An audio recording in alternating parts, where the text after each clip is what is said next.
ಅಂಜಲಿ ಹತ್ಯೆ ಆರೋಪಿ ಗಿರೀಶ್ ಸಿಕ್ಕಿಬಿದ್ದಿದ್ದೇ ರೋಚಕ.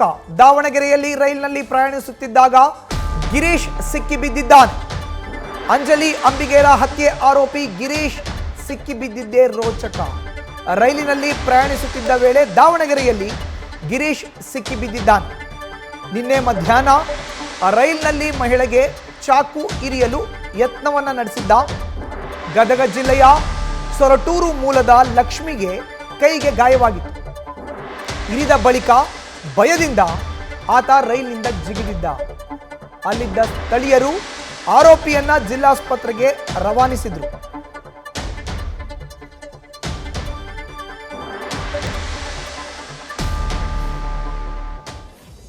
ತಂದೆ ಹೆಸರೇನು? ಸುಭಾಷ್. ಎಷ್ಟು ವರ್ಷ ನಿಂಗೆ? ನನಗೀಗ 21 ವರ್ಷ. ಯಾವ ಊರು ನಿಂದು? ನಂದು ಹುಬ್ಳಿ.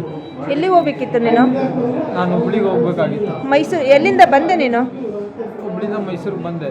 ಹಾಂ. ಮೈಸೂರಿಂದ ರಿಟರ್ನ್ ಹುಬ್ಳಿಗೆ ಹೋಗ್ತಿದ್ದಾ? ಹಾಂ. ಮತ್ತೆ ಎಲ್ಲಿ ಯಾರಿಗಾರು ಚಾಕು? ನಿನ್ನ ಹತ್ರ ಏನೇನಿತ್ತು? ವಸ್ತುಗಳೇನೇನಿದ್ದು? ಏನೂ ಇಲ್ಲ ಮೇಡಮ್. ಇದೇನಿದ್ದು? ಇದು ಅಲ್ಲಿ ಮಲಗಿದ್ದೆ, ಅವರು ಚಳಿ ಬರ್ತೈತೆ ಅಂತ ಯಾರ ಕಡೆ ಎಲ್ಲ ಹೊರಗಿರೋ ಹ್ಞೂ. ಎಲ್ಲ ಸುಮ್ಮನೆ ಇಲ್ಲಿ ಯಾಕೆ ನೀನು ಎಲ್ಲಿ ಬಿದ್ದಿದ್ದೆಲ್ಲಿ ನೀನು? ಟ್ರೈನಲ್ಲಿ ಎಲ್ಲಿ ಬಿದ್ದೆ? ಜಾಗ ಎಲ್ಲಿ ಗೊತ್ತಿಲ್ಲ. ಯಾಕೆ ಬಿದ್ದೆ? ಅವನು ಯಾರೋ ಏನೋ ಆಯ್ತು, ನಂಗೆ ಏನಾಗೋದು ನೆನಪೇ ಇಲ್ಲ. ಒಂಥರ ತಲೆ ಎಲ್ಲ ದಿಮ್ ದಿಮ್ ದಿಮ್ ದಿಮ್ ದಿಮ್ ದಿಮ್ ಅಂತ ಸಮಾಧಾನ ಆಯ್ತು. ಮತ್ತೆ ಏಮನ್ ಚಾಕು ಹಾಕಿದಾರಂತ ಮಾಹಿತಿ ಆಯ್ತು ನಮಗೆ. ನನ್ನ ಹತ್ರ ಚಾಕು ಗಿರೀಶ್. ತಂದೆ ಹೆಸರೇನು? ಸುಭಾಷ್. ಎಷ್ಟು ವರ್ಷ ನಿಂಗೆ? ನನಗೀಗ 21 ವರ್ಷ. ಯಾವ ಊರು ನಿಂದು? ನಂದು ಹುಬ್ಳಿ. ಎಲ್ಲಿ ಹೋಗ್ಬೇಕಿತ್ತು ನೀನು? ನಾನು ಹುಬ್ಳಿಗೆ ಹೋಗ್ಬೇಕಾಗಿತ್ತು. ಮೈಸೂರು. ಎಲ್ಲಿಂದ ಬಂದೆ ನೀನು? ಹುಬ್ಳಿಂದ ಮೈಸೂರಿಗೆ ಬಂದೆ. ಹಾಂ. ಮೈಸೂರಿಂದ ರಿಟರ್ನ್ ಹುಬ್ಳಿಗೆ ಹೋಗ್ತಿದ್ದಾ? ಹಾಂ. ಮತ್ತೆ ಎಲ್ಲಿ ಯಾರಿಗಾರು ಚಾಕು? ನಿನ್ನ ಹತ್ರ ಏನೇನಿತ್ತು? ವಸ್ತುಗಳೇನೇನಿದ್ದು? ಏನೂ ಇಲ್ಲ ಮೇಡಮ್. ಇದೇನಿದ್ದು? ಇದು ಅಲ್ಲಿ ಮಲಗಿದ್ದೆ, ಅವರು ಚಳಿ ಬರ್ತೈತೆ ಅಂತ ಯಾರ ಕಡೆ ಎಲ್ಲ ಹೊರಗಿರೋ ಹ್ಞೂ. ಎಲ್ಲ ಸುಮ್ಮನೆ ಇಲ್ಲಿ ಯಾಕೆ ನೀನು ಎಲ್ಲಿ ಬಿದ್ದಿದ್ದೆಲ್ಲಿ ನೀನು? ಟ್ರೈನಲ್ಲಿ ಎಲ್ಲಿ ಬಿದ್ದೆ? ಜಾಗ ಎಲ್ಲಿ ಗೊತ್ತಿಲ್ಲ. ಯಾಕೆ ಬಿದ್ದೆ? ಅವನು ಯಾರೋ ಏನೋ ಆಯ್ತು, ನಂಗೆ ಏನಾಗೋದು ನೆನಪೇ ಇಲ್ಲ. ಒಂಥರ ತಲೆ ಎಲ್ಲ ದಿಮ್ ದಿಮ್ ದಿಮ್ ದಿಮ್ ದಿಮ್ ದಿಮ್ ಅಂತ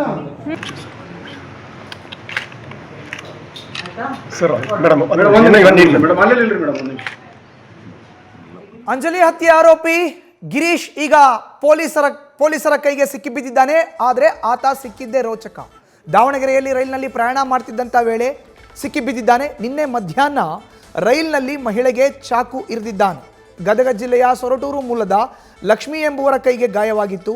ಮಹಿಳೆಗೆ ಚಾಕು ಇರಿದು ಬಳಿಕ ಭಯದಿಂದ ಆತ ರೈಲಿನಿಂದ ಜಿಗಿದಿದ್ದ. ಅಲ್ಲಿದ್ದ ಸ್ಥಳೀಯರು ಆರೋಪಿಯನ್ನ ಹಿಡಿದು ಪೊಲೀಸರಿಗೆ ಒಪ್ಪಿಸಿದ್ದಾರೆ. ಬಳಿಕ ಆತನ ವಿಚಾರಣೆ ಮಾಡಿದಾಗ ಈತಾನೇ ಅಂಜಲಿಯನ್ನ ಹತ್ಯೆ ಮಾಡಿದ್ದು ಅನ್ನೋ ಒಂದು ರೋಚಕ ಸತ್ಯ ಹೊರಗಡೆ ಬಂದಿದೆ. ಈಗ ಆತನನ್ನು ಹುಬ್ಬಳ್ಳಿ ಕಿಮ್ಸ್ ಆಸ್ಪತ್ರೆಗೆ ದಾಖಲಿಸಿ ಚಿಕಿತ್ಸೆಯನ್ನು ನೀಡಲಾಗ್ತಾ ಇದೆ.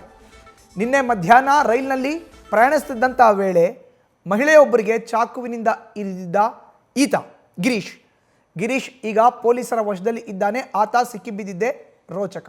ಇನ್ನು ನೋಡ್ತಾ ಇದ್ದೀವಿ ಸಾಂದರ್ಭಿಕ ದೃಶ್ಯವನ್ನ.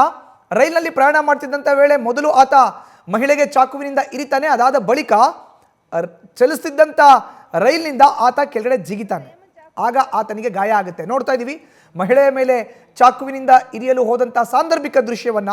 ಇದು ನೇರವಾಗಿ ಆತ ಮೈಸೂರಿಗೆ ಪ್ರಯಾಣವನ್ನು ಬೆಳೆಸ್ತಾ ಇದ್ದ ವಿಶ್ವಮಾನವ ಎಕ್ಸ್ಪ್ರೆಸ್ನಲ್ಲಿ ಅನ್ನೋ ಒಂದು ಮಾಹಿತಿ ಕೂಡ ಲಭ್ಯ ಆಗ್ತಾ ಇದೆ. ಗದಗ ಜಿಲ್ಲೆಯ ಸೊರಟೂರು ಮೂಲದ ಲಕ್ಷ್ಮಿ ಎಂಬುವರಿಗೆ ಆತ ಚಾಕುವಿನಿಂದ ಇರಿದಿದ್ದ. ಅದಾದ ಬಳಿಕ ರೈಲಿನಿಂದ ಆತ ಕೆಳಗಡೆ ಜಿಗಿದಿದ್ದ. ಆ ದೃಶ್ಯವನ್ನು ಕೂಡ ನೋಡ್ತಾ ಇದ್ದೀವಿ. ಸಾಂದರ್ಭಿಕ ದೃಶ್ಯ ಅದು. ಅದಾದ ಬಳಿಕ ಆತನಿಗೆ ಆಸ್ಪತ್ರೆಗೆ ದಾಖಲಿಸಿ ಚಿಕಿತ್ಸೆಯನ್ನು ಕೊಡಿಸಲಾಗ್ತಾ ಇತ್ತು. ಈತನನ್ನ ದಾವಣಗೆರೆ ಜಿಲ್ಲಾಸ್ಪತ್ರೆಯಲ್ಲಿ ಗಾಯಗೊಂಡಂಥ ಲಕ್ಷ್ಮಿ ಏನಿದ್ದಾರೆ ಅವರು ಐಡೆಂಟಿಫೈ ಮಾಡಿದ್ದಾರೆ, ಗುರುತಿಸಿದ್ದಾರೆ. ಹೌದು, ಈತನೇ ನನಗೆ ಚಾಕುವಿನಿಂದ ಇರಿದಿದ್ದು ಅಂತ. ಸೊ ಇದೆಲ್ಲ ಆದ ಬಳಿಕ ಆತನ ಹಿನ್ನೆಲೆಯನ್ನು ವಿಚಾರಿಸಿದಾಗ ಆತ ಮೂಲತಃ ಹುಬ್ಬಳ್ಳಿಯವನು ಅಂತ ಗೊತ್ತಾಗಿದೆ. ಇದೆಲ್ಲವೂ ಕೂಡ ಈಗ ಪ್ರಾಥಮಿಕ ವಿಚಾರಣೆಯಲ್ಲಿ ತಿಳಿದು ಬಂದಿರುವಂಥದ್ದು. ಇನ್ನು ಅಂಜಲಿ ಹತ್ಯೆಯ ಆರೋಪಿ ಗಿರೀಶ್ ಸಾವಂತ್ ದಾವಣಗೆರೆಯಲ್ಲಿ ತೆಗೆದುಕೊಂಡಿದ್ದು ಹೇಗೆ, ನಿನ್ನೆ ಇಡೀ ದಿನ ಏನೇನು ಆಯಿತು ಅನ್ನೋದ್ರ ಬಗ್ಗೆ, ರೋಚಕ ಕಹಾನಿಯ ಬಗ್ಗೆ ನಮ್ಮ ಪ್ರತಿನಿಧಿ ಮಹದೇವ್ ವಿವರಣೆಯನ್ನು ನೀಡಿದ್ದಾರೆ. ನೋಡೋಣ ಬನ್ನಿ. ಅಂಜಲಿಯನ್ನು ಕೊಂದಂಥ ಆರೋಪಿ ಸಿಕ್ಕಿದ್ದೇ ಒಂದು ರೋಚಕ. ಏನೋ ಈ 3 ದಿನಗಳಿಂದ ಆತ ಸಿಕ್ಕಿರಲಿಲ್ಲ. ಆತ ಮೈಸೂರಿಂದ ಒಂದು ವಿಶ್ವಮಾನವ ಟ್ರೈನಲ್ಲಿ ಪ್ರಯಾಣ ಮಾಡ್ತಾ ಇರ್ತಾನೆ.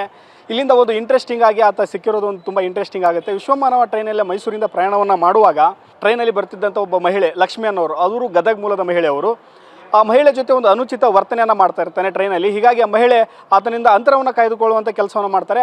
ಆ ಒಂದು ಸಮಯದಲ್ಲಿ ಆ ಮಹಿಳೆ ವಾಶ್ರೂಮಿಂದ ಹೋಗಿ ವಾಪಸ್ ಬರುವಾಗ ಆಕೆಯ ಮೇಲೂ ಕೂಡ ಏಕಾಏಕಿ ಚಾಕುವಿನಿಂದ ಇರುವಂಥ ಒಂದು ಕೆಲಸವನ್ನು ಮಾಡೋಕ್ಕೆ ಮುಂದಾಗ್ತಾನೆ. ಇಂಥ ಒಂದು ಸಮಯದಲ್ಲಿ ಆಕೆ ಕಿರ್ಚಿಕೊಳ್ತಿದ್ದಂತೆ ಟ್ರೈನಲ್ಲಿದ್ದಂಥ ಪ್ರಯಾಣಿಕರು ಏನು ಮಾಡ್ತಾರೆ, ಆತನನ್ನು ಹಿಡಿಯೋಕ್ಕೆ ಹೋಗ್ತಾರೆ. ಆದರೆ ಆತ ಯಾರ ಕೈಗೂ ಸಿಗದಂಗೆ ಒಂದು ಬೋಗಿಯಿಂದ ಮತ್ತೊಂದು ಬೋಗಿಗೆ ಹೀಗೆ ಓಡ್ತಾ ಯಾರ ಕೈಗೂ ಸಿಗದಂಗೆ ಹೋಗ್ತಾನೆ. ಈ ಒಂದು ಸಮಯದಲ್ಲಿ ಆತ ಎಲ್ಲೋ ಹೋದ ಅಂತ ಎಲ್ಲರೂ ಕೂಡ ಸುಮ್ಮನಾಗಿರ್ತಾರೆ. ಈ ಒಂದು ಸಮಯದಲ್ಲಿ ಮಹಿಳೆಗೆ ಕೈಗೆ ತುಂಬ ಗಾಯ ಆಗಿರುತ್ತೆ. ಗಾಯ ಆದಂಥ ಮಹಿಳೆ ದಾವಣಗೆರೆ ಜಿಲ್ಲಾಸ್ಪತ್ರೆಗೆ ಬರ್ತಾರೆ. ಜಿಲ್ಲಾಸ್ಪತ್ರೆಗೆ ಬಂದು ಅವರು ಟ್ರೀಟ್ಮೆಂಟನ್ನು ತಗೊಳ್ಳುವಂಥ ಕೆಲಸವನ್ನು ಇದೇ ಎಮರ್ಜೆನ್ಸಿ ವಾರ್ಡಿಗೆ ಬಂದು ಒಂದು ಟ್ರೀಟ್ಮೆಂಟನ್ನು ಪಡೆದು ಒಂದು MLCಯನ್ನು ಮಾಡಿಸುವಂಥ ಕೆಲಸವನ್ನು ಕೂಡ ಇದೇ ಸ್ಥಳದಲ್ಲಿ ಮಾಡ್ತಾ ಇರ್ತಾರೆ. ಆದರೆ ಇಲ್ಲಿಂದ ಒಂದು ರೋಚಕ ಆಗುತ್ತೆ. ಇನ್ನು ಮಹಿಳೆಗೆ ಲಕ್ಷ್ಮಿ ಅನ್ನೋ ಗದಗ ಮೂಲದ ಮಹಿಳೆಗೆ ಚಾಕು ಹಾಕಿದಂಥ ಆರೋಪಿ ಗಿರೀಶ್ ಏನು ಮಾಡ್ತಾನೆ, ಇನ್ನಾದರೂ ನಾನು ಈಗಾಗಲೇ ಒಂದು ಕೊಲೆಯನ್ನು ಮಾಡಿದ್ದೇನೆ, ನಂತರ ಯಾರ್ದಾದ್ರೂ ಕೈಗೆ ಸಿಗ್ಬೋದು, ಈ ಬೇರೆ ಚಾಕು ಬೇರೆ ಹಾಕಿದ್ದೀನಿ ಅಂತ ಹೇಳಿ ಭಯಪಟ್ಟು ಏನು ಮಾಡ್ತಾನೆ, ವಿಶ್ವಮಾನವ ಏನು ಎಕ್ಸ್ಪ್ರೆಸ್ ಹೋಗುವಂಥ ಟ್ರೈನಿಂದ ಆತ ಅಲ್ಲಿಂದ ಜಂಪ್ ಮಾಡ್ತಾನೆ. ಜಂಪ್ ಮಾಡಿದಾಗ ದಾವಣಗೆರೆಯಿಂದ ಒಂದು 30 ಕಿಲೋಮೀಟರ್ ದೂರದಲ್ಲಿರುವಂಥ ಸಾಸಲು ಮತ್ತು ಮಾಯಕೊಂಡ ಮಧ್ಯೆ ಜಂಪನ್ನು ಮಾಡಿರ್ತಾನೆ. ಅಲ್ಲಿ ಜಿಗಿದಾಗ ಆತನಿಗೆ ತುಂಬ ಗಂಭೀರ ಗಾಯ ಆಗಿರುತ್ತೆ, ಮುಖಕ್ಕೆ ಮೈಗೆಲ್ಲ ಗಾಯ ಆಗಿರುತ್ತೆ. ಆತನನ್ನು ಕೂಡ ಸ್ಥಳೀಯರು ನೋಡಿ ಯಾರು ಟ್ರೈನಿಂದ ಬಿದ್ದಿದ್ದಾರೆ ಅಂತ ಹೇಳಿ ಆತ್ಮಹತ್ಯೆಗೆ ಯತ್ನಿಸಿರಬಹುದು ಅಂತ ಹೇಳಿ ಮಾಡ್ತಾರೆ. ಆ್ಯಂಬುಲೆನ್ಸ್ಗೆ ಕರೆ ಮಾಡಿ ಇದೇ ದಾವಣಗೆರೆ ಜಿಲ್ಲಾಸ್ಪತ್ರೆಗೆ ಕಳಿಸ್ತಾರೆ. ಇಲ್ಲೊಂದು ಕೂಡ ರೋಚಕ ಏನಂತಂತಂದರೆ, ಏನು ಚಾಕು ಹಾಕಿಸಿಕೊಂಡಂಥ ಮಹಿಳೆ ಲಕ್ಷ್ಮಿ ಇಲ್ಲೇ ಟ್ರೀಟ್ಮೆಂಟ್ ಪಡೆಯುವಾಗ ಈತನು ಇದೇ ಆಸ್ಪತ್ರೆಗೆ ಬರ್ತಾನೆ. ಸುಮಾರು 4:15 5 ಗಂಟೆ ಸಮಯದಲ್ಲಿ ನಡೆದಿರುವಂಥ ಘಟನೆ ಇದು. ಆ ಒಂದು ಸಮಯದಲ್ಲಿ ಇವರೇ ನನ್ನ ಚಾಕು ಹಾಕೋಕ್ಕೆ ಯತ್ನಿಸಿದಂಥ ಮಹಿಳೆ ಅಂತ ಗೊತ್ತಾದ ಮೇಲೆ ಅವನೇನು ಮಾಡ್ತಾನೆ, ಅವರು ಅಲ್ಲಿನ ವೈದ್ಯರು ಮತ್ತು ಪೊಲೀಸರು ರೈಲ್ವೆ ಪೊಲೀಸರಿಗೆ ಒಂದು ಮಾಹಿತಿಯನ್ನು ಕೂಡ ಕೊಡ್ತಾರೆ. ರೈಲ್ವೆ ಪೊಲೀಸರಿಗೆ ಒಂದು ಮಾಹಿತಿಯನ್ನು ಕೊಟ್ಟು ಈ ರೀತಿಯಾದಂಥ ಒಂದು ಘಟನೆ ಆಗಿದೆ, ಬನ್ನಿ ಅಂತ ಹೇಳಿದಾಗ ತತ್ಕ್ಷಣ ಅವರು ಬಂದು ಅದರ ಬಗ್ಗೆ ಒಂದು ಮಾಹಿತಿಯನ್ನು ಕಲೆ ಹಾಕಿ ಒಂದು ಪ್ರಕರಣವನ್ನು ದಾಖಲಿಸಿಕೊಳ್ಳುವಂಥ ಕೂಡ ಕೆಲಸವನ್ನು ಕೂಡ ಮಾಡ್ತಾರೆ. ಪ್ರಕರಣವನ್ನು ದಾಖಲಿಸಿಕೊಳ್ಳುವಂಥ ಕೆಲಸವನ್ನು ಮಾಡಿದಾಗ ಮತ್ತೆ ಅವರಿಗೆ ಒಂದು ಅನುಮಾನ ಕಾಡುತ್ತೆ. ಇಲ್ಲೇ ಅವರು ಟ್ರೀಟ್ಮೆಂಟನ್ನು ಪಡೆದುಕೊಂಥ ಆಸ್ಪತ್ರೆ ಇದೆ.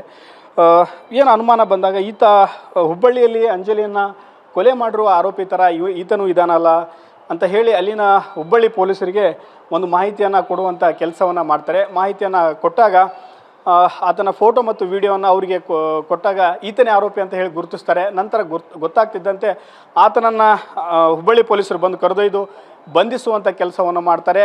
ಆತ ತಾನು ಏನು ಎಲ್ಲರಿಗಿನ್ನು ಗೊತ್ತಾಗುತ್ತೆ, ನಾನು ಸಿಗ್ತೀನಿ ಅಂತ ಹೇಳಿ ಏನು ಜಂಪ್ ಮಾಡಿದ್ದ ಅಲ್ಲಿಂದ ಆತ ಒಂದು ಸಿಕ್ಕಿದ್ದೇ ರೋಚಕ. 3 ದಿನಗಳ ನಂತರ ಆತ ರೆಡ್ ಹ್ಯಾಂಡ್ ಆಗಿ ಸಿಕ್ಕಿಬಿದ್ದಿದ್ದಾನೆ. ಎಲ್ಲರೂ ಒಂದು ಒಕ್ಕೂರಲಿನ ಒತ್ತಾಯ ಅಂತಂತಂದರೆ ಇಂಥ ಘಟನೆಗಳು ಪದೇ ಪದೇ ಮರಕಳಿಸ್ತಾ ಇದೆ. ಹೀಗಾಗಿ ಎಲ್ಲ ಇಂಥ ಆರೋಪಿಗಳನ್ನು ಗುಂಡಿಟ್ಟು ಕೊಲ್ಲುವಂಥ ಕೆಲಸವನ್ನು ಮಾಡಬೇಕು. ಯಾಕಂತಂದರೆ ಈಗ ಯಾರಿಗೂ ಭಯ ಇಲ್ಲಂತಾಗಿದೆ, ಕಾನೂನು ಮೇಲೆ ಭಯ ಇಲ್ಲಂತಾಗಿದೆ. ಪದೇ ಪದೇ ಇಂಥ ಘಟನೆಗಳು ಮರಕಳಿಸ್ತಾ ಇದೆ. ಹೀಗಾಗಿ ಈತನಿಗೆ ಒಂದು ಕಠಿಣ ಶಿಕ್ಷೆಯನ್ನು ಕೊಡಬೇಕು ಅಂತ ಹೇಳಿ ಎಲ್ಲರೂ ಕೂಡ ಒಂದು ಒತ್ತಾಯವನ್ನು ಮಾಡ್ತಾ ಇರುವಂಥದ್ದು. ಕ್ಯಾಮ್ರಾ ಪರ್ಸನ್ ಲೋಕೇಶ್ ಜೊತೆ Mahadev BG, news first, Davanagere. News first ನಿರ್ಭೀತಿಯಿಂದ ನಿಮ್ಮ ಪರವಾಗಿ.